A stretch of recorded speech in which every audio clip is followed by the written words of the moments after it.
In the portion of Tzav, the Torah begins by saying, command Aaron and his sons and tell them this is the Torah of the Olah sacrifice, and this is the Olah sacrifice upon the Mokta, which is the flame upon the altar, and all night shall it burn until the morning. So we find that the word Mokta, which means flame, has a small letter mem. And the question is, why is the letter mem small? There is an answer given by the great mystic Rabbi Menachem Mendel of Kotsk, and he says that the small mem, the word Mokta, in the word flame, is to teach us that when a person studies Torah, the flame of Torah, the excitement of Torah study, should be kept small. It should be kept inside a person's heart, and not to be arrogant and show it outwardly. In other words, to be humble, and don't make a demonstration of your learning. So this is the explanation of Rabbi Menachem Mendel of Kotsk. So there are two questions that come to mind. Number one, why is it that the mem in particular is small? Why not another letter? And number two, this concept of keeping the flame of Torah within your heart and not to show it outwardly is something which is good to teach to a chassid, to a student who's studying Torah all his life, and now he gets very excited about it, so to keep it inside. However, today there are many Jews who cannot even read the Aleph Beis and don't even know the meaning of the word Bereshis or the word Mokda. So to tell them to keep the flame of Torah inward is not exactly the approach. So what would be the approach and the message of the small mem to the Jew who is not familiar with the Torah? We know that every letter of the Torah has a graphic design, a numerical computation, and a meaning. What is the design of the mem? There are two types of mems.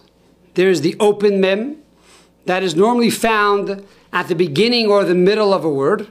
And then there's the closed mem that can be found at the end of the word. Our rabbis tell us the open mem represents the revealed Torah. The closed mem represents the concealed Torah, which means the teachings of Kabbalah and the teachings of Chassidus, etc., etc. Also, the open mem can refer to the first luchos, the first tablets that God gave the Jewish people, and the closed mem would refer to the second tablets that God gave the Jewish people. So that is the graphic design of the mem. What is the gematria of the mem? The gematria of mem is 40. It was 40 days and 40 nights that Moses was on Sinai when he received the Torah from God. And what is the meaning of mem? The meaning of mem is mayim. Mayim is water. And the Talmud tells us, ein mayim ela Torah. What is true water? True water is Torah.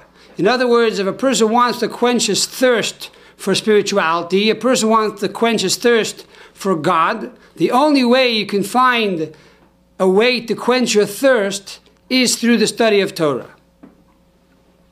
So we see that the mem very clearly alludes to the Torah. And furthermore, we find that in the oral law, the Mishnayos and the Talmud, the first Mishnah and Brachis begins with the letter mem.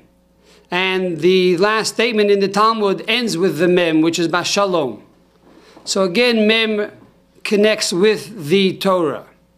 Also, the Rambam starts his Sefer Hayad with the letter mem, Mishay Chazdacha, with the open mem, and he concludes the Rambam with the words Kamayim liyom machasim, that when Mashiach will come, the earth will be filled with the knowledge of God as the waters cover the sea. Kamayim layam mechasim. These three words end with the letter mem. So we see mem is connected with the Torah. So based on this, we can say the following. That here, the Torah is teaching every single one of us that you should know that the Torah should be studied with the mem. What mem? The small mem. And that is, a person might say, I don't have time to study Torah. I'm so busy. I'm trying to earn a living. And I have so many children who have to send to yeshiva and to school. And to make a living is so difficult today. You have to work so many hours. Who has the time to really sit and learn and study Torah? So Torah tells us that even this little mem, even if a person studies a little bit of Torah, and he does this a few times a week for a few moments, he might think, what kind of an effect does it have? Either I study Torah totally, or I don't study Torah at all. But to study Torah only a little makes no sense. Comes along the Torah and says, this is the Torah of the old sacrifice. What is that? The small mem. That if a person studies Torah even a little bit, even a few moments, and he does this with flame, he does this with fire and excitement, then you should know this is upon the altar all night long until the morning. What is night? Night is exile. Night is Golus. That during the deep, dark nights of Golus, what will sustain the Jewish people, what will give us the courage to be able to hold on to God and to Yiddishkeit until the morning, that will be the small mem, the little Torah that a person studies with fire. And that is why the mem is small. On the contrary, even one who never studied Torah before, and even one that is not knowledgeable in the Torah, his little mem, his few words of Torah study can have a major effect to transform the night into morning, into day. It's interesting that the portion of Tzav is read around the holiday of Pesach. And the Shalah Kaddish tells us that when a holiday falls out during the week of a certain Torah portion, so the Torah portion has a direct connection with the holiday in which it falls out. So what is the connection with the small mem and the holiday of Pesach? We find that the holiday of Pesach has many concepts that begin with the letter mem, starting with the manishtana, or the matzah that we eat, or the maror, the bitter herbs that we eat. And of course, the hero of the Exodus is Moshe, who took the Jews out of Egypt and brought 10 plagues. He also begins with the letter mem.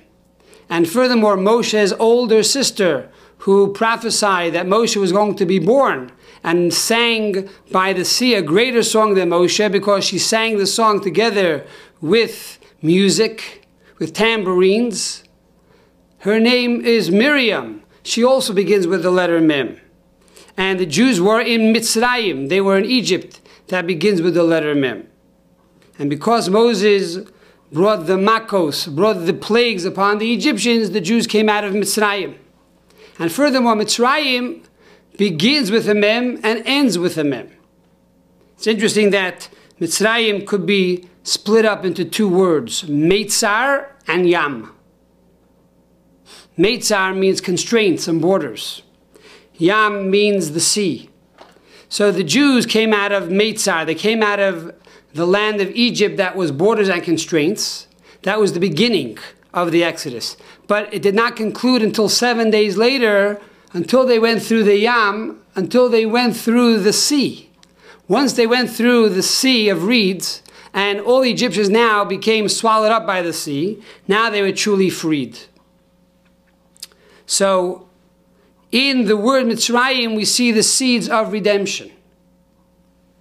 And that is really another interpretation for the two letters of Mem. The open Mem represents exile. The closed Mem represents redemption. And we find this in a pasuk in the book of Nehemiah. It says that Chomish Yerushalayim asher heim perutzim, that the walls of Jerusalem, that they, Haim, are breached. Now, Haim is Hey and Mem. The Mem is the final letter of the word. If it's a final letter, it should be a closed Mem.